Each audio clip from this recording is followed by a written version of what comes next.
Olá e bem-vindos a mais uma conversa do Geração F. Hoje temos connosco a Andrea Santos, que é a gestora de eventos do Centro de Congressos da Alfândega do Porto. Obrigado, Andrea, por teres aceitado o nosso convite. E eu gostava de agradecer também, como é habitual, à Shake It, em cujo estúdio nós estamos a gravar este Geração F, e também à Mojo Brands, que é responsável pela identidade visual deste programa da Event Point. Andrea, bem-vinda ao Geração F. E eu gostava de começar por me perguntar como é que explicas à família e aos amigos aquilo que fazes? É fácil? Antes de mais, Rui, obrigada por este convite e obrigada à Event Point. É um grande prazer estar aqui. E começas com uma pergunta muito engraçada. Não é difícil, porque eu digo que sou vendedora de espaços.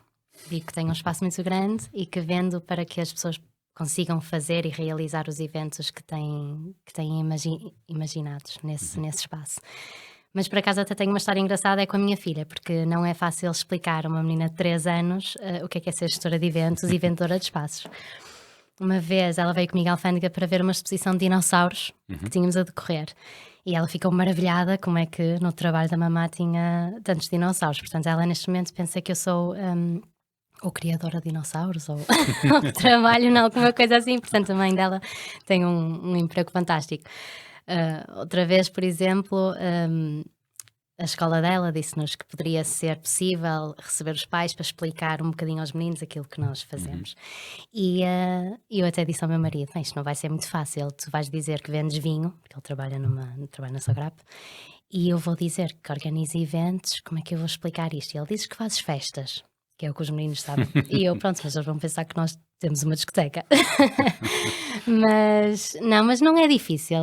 Eu acho o que tem de graça em relação à família e aos amigos é pensarem que o nosso trabalho é uma coisa e na verdade é outra. Ah, Aos olhos deles, o nosso trabalho é uma coisa muito glamourosa, é muito fantástica, lidamos com estes eventos, pronto, como o Portugal Fashion, por exemplo, não é? Um evento que toda a gente reconhece e acham: "Ai, deve ser espetacular estar lá." E nós, na verdade, estamos preocupados com tudo aquilo que eles não estão a ver, não usufruímos rigorosamente nada dos eventos, enquanto participantes, e só estamos, muitas vezes, à espera que eles terminem para ter a certeza que correu tudo bem. Correu tudo bem. Portanto, a percepção daquilo que nós fazemos, eu acho que é muito diferente daquilo que nós realmente fazemos, isso é verdade, é difícil transmitir, isso é. Uhum. E como é que foi o teu percurso profissional? Como é que chegaste aos eventos? Que caminho é que seguiste até ao sítio onde estás hoje? Sim, portanto não foi direto, Uhum. eu tirei uma licenciatura em marketing, no SCAP e, quando chegou a altura de procurar estágios, ao contrário da maior parte das pessoas que estava a tirar o curso comigo, eu não tinha o mínimo de interesse em publicidade, na parte comunicativa, de criação de marcas, que era que estava a dar no momento. Na altura eu tinha alguns contactos no turismo, nomeadamente a minha mãe, que trabalhou muitos anos na pousada do Freixo, e aquilo encantava-me trabalhar em hotelaria. E Uhum. então eu, espontaneamente, candidatei-me ao Sheraton, e estagiei lá durante 6 meses no departamento comercial e lidei muito com a parte corporate, a parte dos eventos, e adorei. Adorei aquilo que estava a fazer, adorei as pessoas com quem trabalhei, que ainda hoje são grandes referências para mim, a Joana Almeida, a Cristina Cabral, por exemplo, e outras pessoas. Quando terminou o estágio, eu sabia que queria ficar no turismo, mas não era bem em hotelaria, não era bem nessa vertente. Surgiu a oportunidade para ir para a Associação de Turismo do Porto, enquanto gestora de produto Turismo Negócios. Ou seja, a partir daí foi sempre. Foi direitinho para os eventos. Na altura tinha um trabalho fantástico, fazia a captação dos eventos internacionais para a cidade. Conheci pessoas incríveis de todo o mundo, associações, clientes, pronto, DMCs, PCOs de todo o mundo. E, pronto, sempre adorei trabalhar nesta parte da captação dos congressos. Depois surgiu a oportunidade para ir trabalhar para o melhor centro de congressos da Europa, que é a Alfândega do Porto, e claro que tive que aproveitar e pronto, desde então sempre estive nos eventos e espero ficar por aqui. Uhum. E qual é a grande diferença, por exemplo, entre vender um destino ou vender um centro de congressos? Onde é que reside aí a nuance? Há muita eu quando estou a vender a alfândega, nunca vendo só a alfândega, vendo a cidade. Eu estou responsável na mesma pelos eventos internacionais na Alfândega do Porto e quando recebo uma associação internacional, por exemplo, eu não posso nunca vender só aquele edifício. Eu tenho de vender as acessibilidades aéreas, tenho de vender os hotéis que temos à volta, tenho de vender as atrações turísticas que poderão incluir nos programas sociais, tenho de vender todos os parceiros que temos a nível de catering, audiovisuais, ou seja, tudo aquilo que está inerente ao evento nunca será só o edifício, é muito mais do que isso. E como eu tenho este passado da Associação de Turismo do Porto, eu faço muita continuação desse trabalho, mesmo quando estou a fazer a candidatura ainda à parte escrita, por e-mail, ainda um contacto ainda um bocadinho mais distante, antes deles nos virem visitar, faço toda uma apresentação do destino. Muito fruto daquilo que aprendi na ATP, como é óbvio. Ou seja, basicamente é isso, nós nunca vendemos só as salas, nós vendemos a experiência do que é realizar um evento no Porto, que é único, sem dúvida. Sim, ainda por cima num centro de congressos que tem, enfim, características particulares, porque é um edifício histórico, hum, é muito diferente de qualquer outro centro de congressos. Quais são as vantagens e as desvantagens de trabalhar com um edifício histórico, que ao mesmo tempo foi transformado num centro de congressos? As vantagens são muito mais do que as desvantagens. Quando as pessoas nos vêm visitar já sabem que não vão encontrar um centro de congressos normal, porque já fizeram a pesquisa inicial, como é óbvio. Mas só quando chegam ao local é que veem que primeiro estão no centro da cidade, que isso é uma coisa raríssima quando se vai visitar um centro de congressos. Os centros de congressos, por norma, são ou perto dos aeroportos ou completamente deslocados dos centros históricos das cidades. E nós estamos mesmo no coração do Porto. Mais dentro da cidade é impossível, só se nos pusessem ali ao lado dos clérigos. Temos muita história para vender ao mesmo tempo, ou seja, nós quando estamos a mostrar as salas, nós nunca dizemos só, ok, sala do arquivo. São 1200 metros quadrados, as características técnicas todas que existem, nós dizemos a história da sala, dizemos, olha, quando isto era uma alfândega, quando o edifício era uma alfândega, a função desta sala era precisamente o arquivo. Aliás, aquela sala foi construída para ser o salão nobre do edifício, onde seriam recebidas as pessoas de referência que vinham para a cidade do Porto, mas na altura não havia dinheiro suficiente para terminar as paredes, e então o que é que fizeram? Construíram o salão nobre, que nós chamamos agora Salão Nobre, à beira do rio, que é uma sala muito mais pequenininha, Sim. e a sala do arquivo foi descartada, foi considerada para arquivo.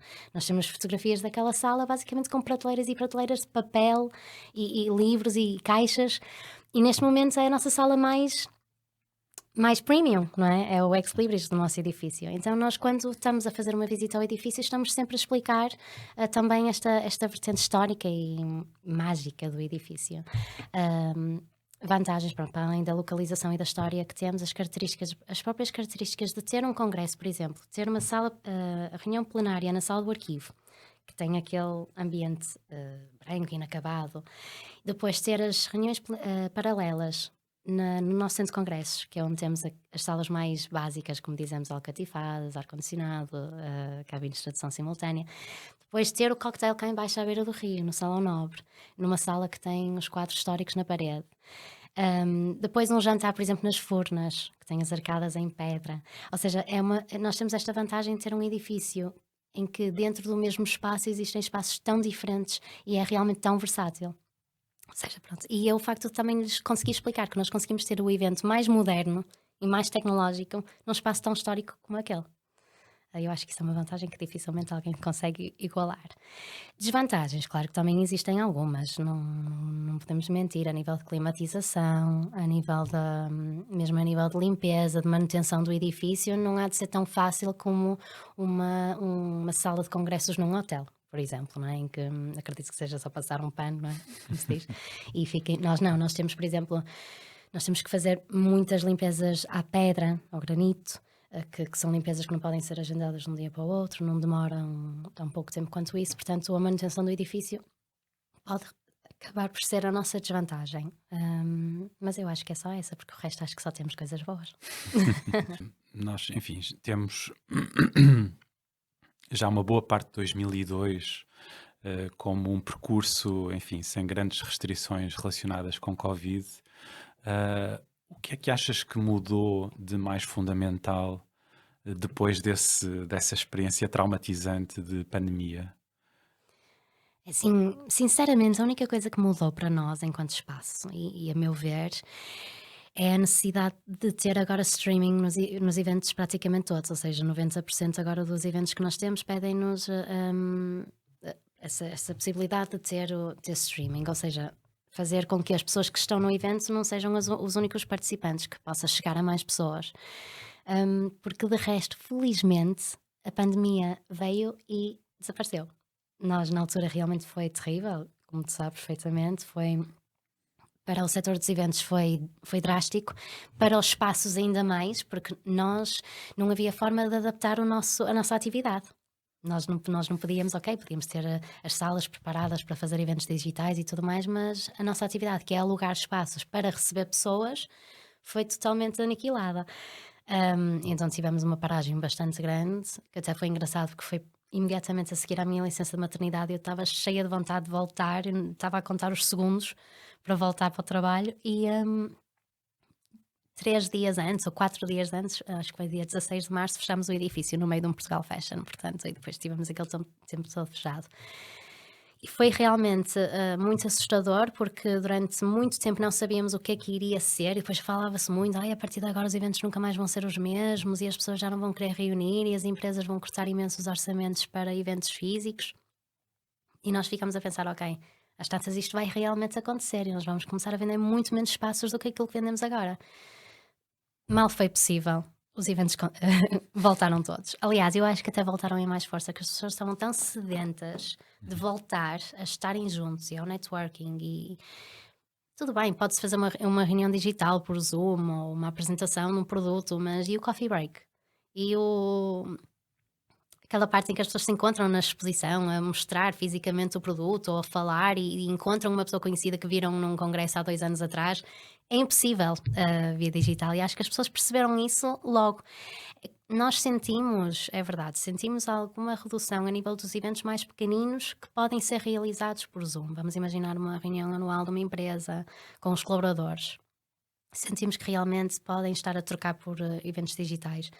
Mas eu acho que é mesmo muito redutor, porque eu acho que de resto voltou tudo, e ainda bem, não é? Porque senão a Alfândega do Porto ia ter que encontrar outra finalidade, porque é receber as pessoas que nós fazemos. Claro. Mas acreditas que era essa vontade reprimida de estarmos uns com os outros? eh, Enfim, ou isto depois é para continuar? Acreditas que essa vontade de continuar a fazer eventos presidenciais se vai manter? Eu acho que sim. Quais são as perspectivas?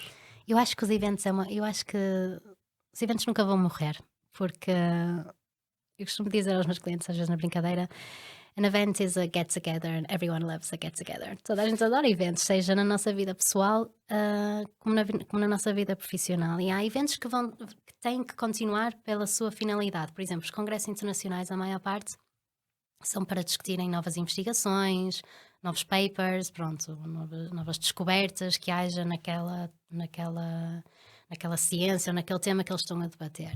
Ou seja, vai haver sempre. Jantares de gala, ou seja, de aniversários de empresas, vai sempre haver, porque vai sempre haver aniversários daquelas empresas. Feiras para encontro de profissionais daquelas áreas, seja automóvel, seja limpeza, seja turismo, seja o que for. Isto é algo que vai sempre haver, porque vai sempre haver evoluções e inovações a todos os níveis. E o reunir as pessoas num só espaço, e continuar a ter a experiência que um evento nos dá, eu acho que é algo que as pessoas nunca vão perder vontade de fazer. Agora, claro que vão se adaptando às novas realidades, não é? Nós notamos muito, por exemplo, os posters antes eram todos físicos, eram aqueles poster boards brancos, e as pessoas traziam os trabalhos assim dentro daqueles canudos, que depois deixam-nos a alfândega cheio de canudos, e colavam com blue tack, não é? Colavam os posters e tínhamos uma sala só com 200 posters. Agora não, agora a maior parte dos clientes prefere ter posters digitais. Primeiro porque é muito mais sustentável, e segundo é muito mais fácil, não é? E logisticamente não precisam de alugar um espaço tão grande, alugam um espaço mais pequeno, porque no mesmo dispositivo vão ter 100 posters sempre a rolar, e as pessoas podem procurar o que querem. Ou seja, os eventos vão sempre adaptando. Agora, acabar nunca. Nem nós vamos deixar. Tocaste aí num ponto que eu também gostava de saber a tua opinião, relativamente à questão de conciliar vida pessoal com vida profissional. Como é que é para ti esse desafio? Sim, não é fácil. Aliás, eu acho que para ninguém que trabalha em eventos pode dizer que isso é fácil, porque os eventos nunca vão ser 9-6, não é? Ou 8-5, nunca vão ter esse horário. Nós trabalhamos muitos fins de semana, trabalhamos muitas noites. Aliás, em dezembro, por exemplo, eu ainda não estava a dizer isso a um cliente que não conseguia falar comigo, porque eu durante a semana eu não estava a trabalhar, só estava a trabalhar ao fim de semana, noites e feriados. Portanto, eu acho que é a parte mais difícil da nossa profissão, é isso, é que a nossa família, os nossos amigos estão disponíveis ao fim de semana e nós muitas vezes não estamos. Mas é um bocadinho o que é, não é? Nós sabemos disso e depois vamos compensando de outras formas. É algo que temos que fazer, a nossa área exige isso e nós, quando aceitamos fazer parte do mundo dos eventos, já sabíamos que assim era. Isso é um bocadinho. Temos que compensar de outras formas e é perfeitamente possível. Claro, e imagino que pelo facto de seres mãe, tudo isto ainda se torna mais complexo. Sim, muito. Antes de ser mãe não me fazia diferença nenhuma. Recordo-me de estar a trabalhar até às 11 e depois ia jantar com os amigos a seguir e no dia a seguir estava outra vez às 7 da manhã a trabalhar e conseguia. Agora, claro que é muito diferente. Quando tenho que trabalhar ao fim de semana, por exemplo, sair a meio da tarde um sábado, mas também vou dizer que vou dar de comer aos dinossauros e ela percebe. Mas sentes que te passaram a tratar de uma maneira diferente a partir do momento em que foste mãe, ou isso nunca foi uma questão? As pessoas não começaram a tratar-me de forma diferente. Eu é que comecei a ver as coisas de forma diferente. Uhum. Acho que comecei a agir e a trabalhar de uma forma muito mais madura. Porque acho que aprendemos a alinhar muito melhor as nossas prioridades, para além da gestão de tempo, que é uma coisa que um profissional de eventos tem de dominar, a gestão de tempo. Eu já o fazia bem, mas agora que sou mãe acho que faço muito mais. E comecei a ver as coisas com outros olhos, com mais maturidade acima de tudo. Agora não senti diferença da parte das outras pessoas para comigo, isso não. Continuam a achar que eu sou uma miúda. E era justamente essa a próxima pergunta que eu tinha aqui para te colocar.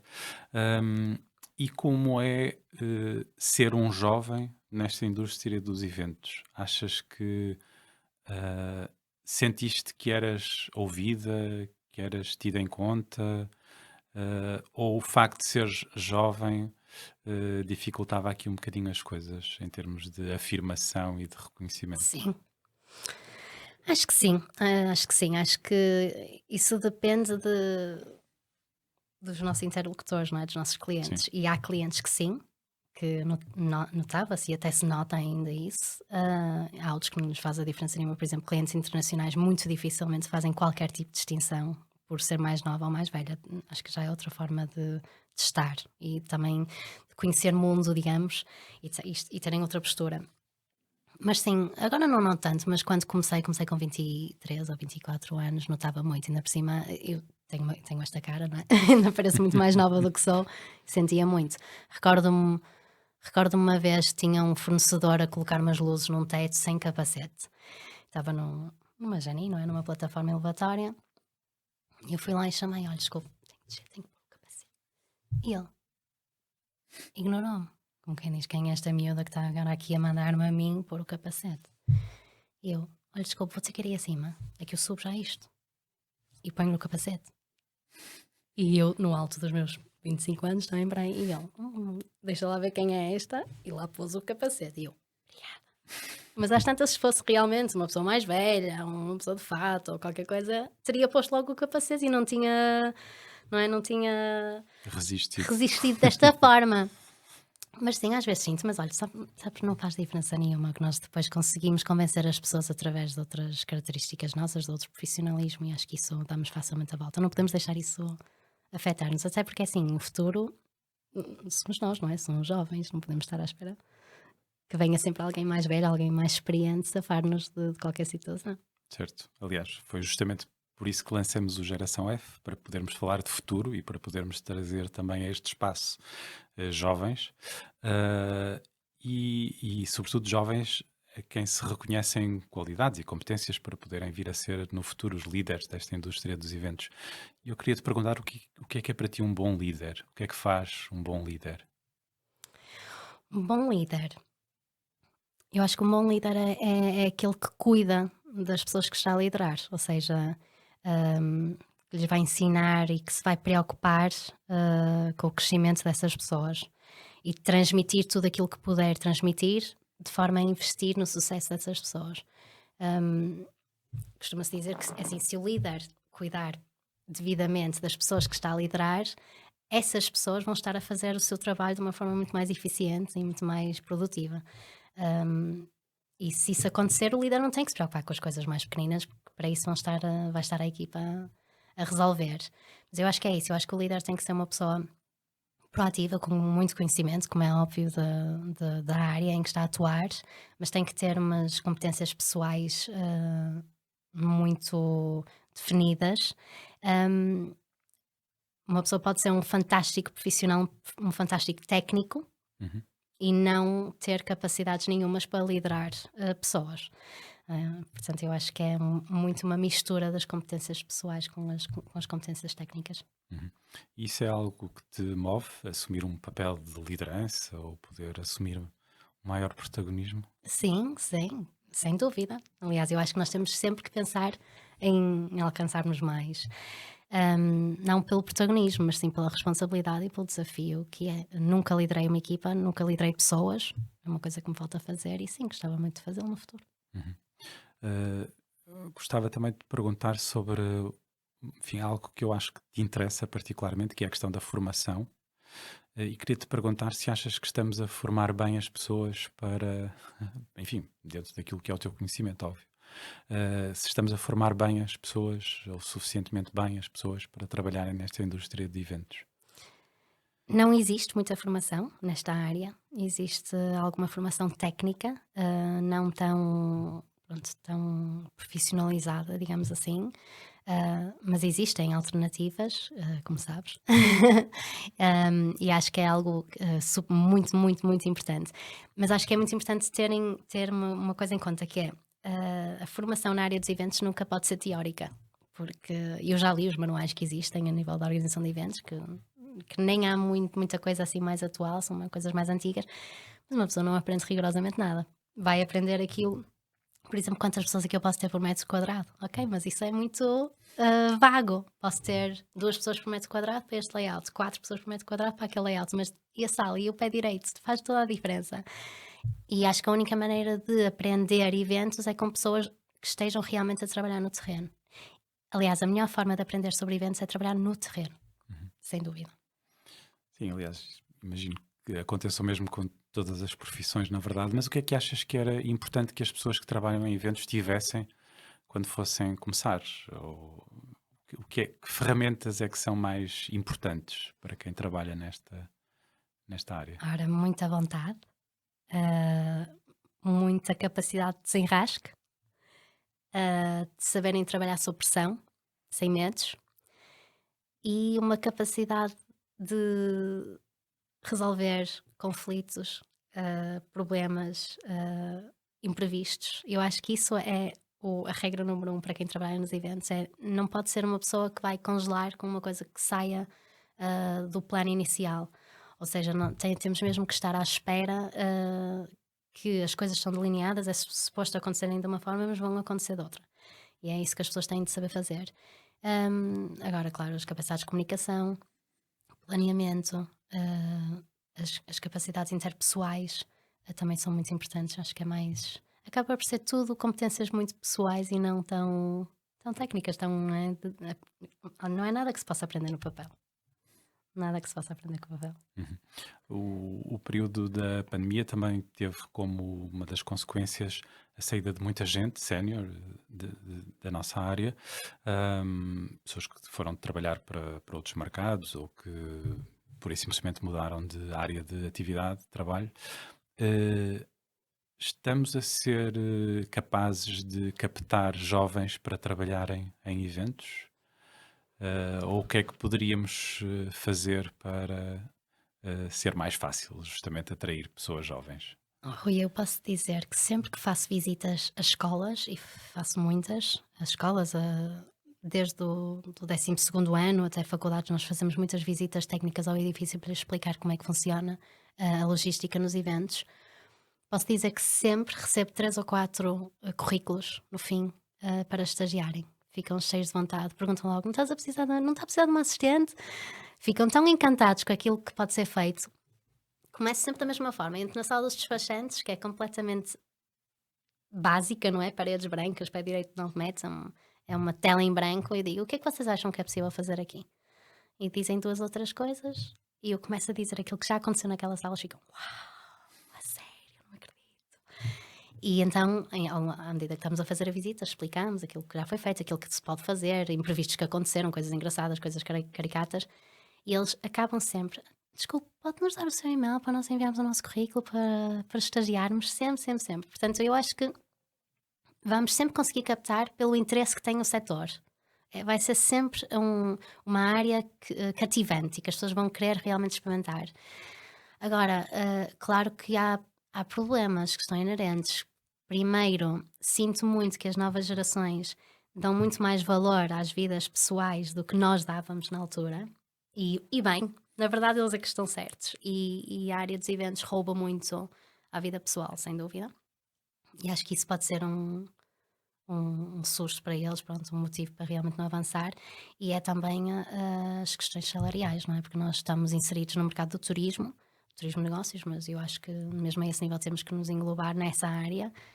E é uma área que continua a não ser fantasticamente remunerada. Estamos a falar dos caterings, das áreas técnicas, acaba sempre por ser. Agora, com as novas áreas em que se está a investir e que há tanto no Porto, as áreas tecnológicas, eu acho que somos capazes de perder um bocado por aí. Mas lá está, é uma área tão interessante que eu acho que vamos sempre conseguir ter pessoas interessadas nos eventos, e ainda bem, acho que sim, acho que sim. Uhum. E sentes que os jovens estão a ser contemplados também naquilo que são os eventos que lhes oferecemos, que as entidades, as empresas, as instituições organizam? Sentes que, enfim, por aquilo que vais vendo, por aquilo que vais experimentando também nas coisas que passam pela alfândega, sentes que os jovens estão a ser, enfim, aparecem refletidos naquilo que é o formato, o modelo dos eventos? Sim, eu acho que cada vez mais, por acaso acho. Nós temos eventos, por exemplo, organizadas pela Federação Académica do Porto, que são eventos muito dinâmicos, que organizam os seus eventos mesmo na perspectiva dos jovens, ou seja, das pessoas que vão nelas participar, com oradores que vão falar de motivação, de coaching. Tiveram lá o GEL este ano, por exemplo, que deu uma conferência muito engraçada sobre motivação e eu acho que sim, eu acho que a maior parte dos eventos já começa a pensar nisso. No outro dia tive uma visita para uma conferência internacional em 2026. Nós já estamos a trabalhar 2026, 2027. E ela disse uma coisa que eu achei incrível, que foi: eu não queria muito que a plenária fosse assim em teatro, eu estava a pensar mais uns puffs e vários ecrãs e algumas mesas espalhadas, assim uma coisa mais informal." Eu disse: "Eu não me acredito que estou a ouvir isto para um congresso médico, isto é inédito." Porque aquele tipo de evento que segue muito aquelas regras, ou seja, eu acho que se até essa área está a tentar modernizar e tornar-se um bocadinho mais informal, que acho que é o grande tema agora, as coisas estão cada vez mais informais e é isso que cativa as pessoas. Eu acho que sim, que a maior parte dos eventos está a tentar enverdar por um caminho mais jovem, mais apelativo. Acho que todos os setores estão um bocadinho com esse receio de investirem nesse futuro, e tem que ser, tem que preocupar com o futuro, tanto das entidades como das áreas, tudo. Certo. E sentes que, se calhar até mesmo na sequência deste período de pandemia, é mais difícil convencer as pessoas a irem a um evento? Não, Eh, ou não sentes essa não sinto dificuldade? mesmo, não sinto mesmo. Daquilo que vamos falando com os nossos clientes, ah, ninguém nos diz: acho que não vou ter tantas pessoas como na edição anterior. Acho que não. Acho que seja pela vertente, em que têm de ir, porque é um evento que têm de participar, ou porque é da empresa, ou porque a sua área médica vai ser desenvolvida naquele congresso, seja o que for, ou a parte, social. Por exemplo, os jantares de Natal tivemos com as salas completamente cheias, e são coisas que as pessoas não são obrigadas a ir. não é? Isto, ninguém é obrigado a ir ao jantar de Natal da sua empresa e nós tivemos os jantares completamente lotados. Eu acho que não, eu acho que a pandemia já foi. Sem dúvida, sem dúvida. Ahm, Tocaste aí num ponto também interessante que é a questão da pressão. Como é que lidas com a pressão? Como é que lidas no momento em que ela se exerce e como é que depois descomprimes dessa, Eu dessa acho que pressão? no geral lido bem com a pressão. As minhas colegas podem responder melhor a isso, porque eu acho que chego ao escritório, mando 2 berros e depois fico logo melhor e já passou. Acho que é um bocadinho isso, que nós nunca podemos mostrar as nossas frustrações no momento, não é? Mas sim, eu acho que sou uma pessoa de muitos impulsos e nota-se bem quando eu estou chateada e nota-se quando estou frustrada, mas também tão depressa estou como deixo de estar. Portanto, é como nós temos de trabalhar, temos que seguir em frente. Muito bem. E também tinhas referido isso há pouco, que nas visitas gostavas de contar algumas histórias de coisas que sucederam em eventos. Há alguma história que tu guardes assim com um particular carinho, que te recordes porque te tocou mais ou porque te emocionou de alguma maneira? De eventos que tenham Sim, acontecido? de coisas que tenham acontecido em eventos, às vezes nos bastidores, em montagens, em desmontagens, enfim. Não tem que ser necessariamente durante o Sim, evento propriamente dito, mas em toda aquela sim, eu acho que temos envolvente. muitas. Nós temos muitos clientes que até já são nossos amigos, não é? Ou quase amigos, já fazem tantos eventos connosco há tantos anos e já temos muito carinho assim com vários clientes e fornecedores, então, com quem trabalhamos quase diariamente. Portanto, nós histórias não nos faltam. Às vezes nós chegamos ao escritório e dizemos: Ai, vocês nem se vão acreditar o que é que me aconteceu no dia anterior. E estamos ali uma hora a contar, não é? O cliente fez isto, ou aconteceu isto, e estamos todas a rir, a lembrar essas histórias. Mas eu acho que até já contei à Event Point. Para mim, o meu momento preferido foi num evento da Samsung que eu fiz em 2019. Foram 24 dias seguidos, não folguei. Foram porque eu queria estar desde a chegada dos 24 caminhões que chegaram, 23 caminhões que chegaram com madeiras para construírem as salas, que eles construíram salas dentro das nossas salas, até o momento em que eles se foram embora. E o cliente era coreano, mas a agência era alemã. E eles tinham, toda a equipa de construção era alemã e eram pessoas muito fechadas, muito sérias, muito planeadas, muito metódicas. E no último dia ligaram: Andrea, tens que ver aqui, que as desmontagens temos aqui um problema. E eu cheguei ao piso 2 nascente, que é uma sala que nós temos com 2.000 metros quadrados, enorme, e eles tinham construído uma loja de eletrodomésticos dentro. Tinha chão, paredes, tudo, era tudo deles. E eles estavam todos com picaretas, a música nas alturas, a mandar, a partir tudo, literalmente. Eles estavam a descomprimir também. E Exato. o responsável chamou-me: Oh, André, pega! E deu-me um martelo, uma picareta, não sei o que era aquilo, e uns óculos. Vai destruir aquilo. Que era o ponto central da exposição, que era uma máquina de lavar que estava dentro de um casulo. Uhum. E já tinham combinado com o nosso segurança também. E o segurança estava lá também à minha espera. E deram-me aquilo e eu mal conseguia pegar, mas destruí e eles todos a bater palmas, e depois um deles assim a pegar em mim, oh, e eu, o que é isto? Pessoas tão sérias de repente viraram completamente. Isso foi um momento que eu adorei, foi muito giro. Esse. E também é engraçado que eu depois cheguei a casa, tive para aí 4 dias sem conseguir sair da cama, que estava exausta, sabes? Quando nós estamos nos eventos, estamos com a adrenalina no máximo Sim, e só quando paramos é que, não é, cansaço. morremos. E passado uma semana descobri que estava grávida, portanto, durante todo aquele período eu já estava grávida, fiz aquele evento megaloman. Por isso que eu acho que a minha filha também é hiperativa e cheia de energia, porque começou logo a vida dela naqueles preparos. E se calhar prepara-te porque é capaz de vir a trabalhar na área de E eventos. acho muito bem, fico muito contente se assim for, sem dúvida. Ok, muito bem. Ahm, Obrigado por teres aceitado o convite para estar Obrigada aqui no eu. Geração F. Ah, Enfim, conclui-se aqui mais um episódio deste programa aqui da Event Point. Gostava de agradecer, evidentemente, à Shake It, em cujo estúdio estamos a gravar, e à Mojo Brands também, que é responsável pela identidade visual do Geração F. Agradecer à Andrea Santos, que é a nossa convidada de hoje. E quanto a nós, até ao próximo episódio do Geração F. Muito obrigado.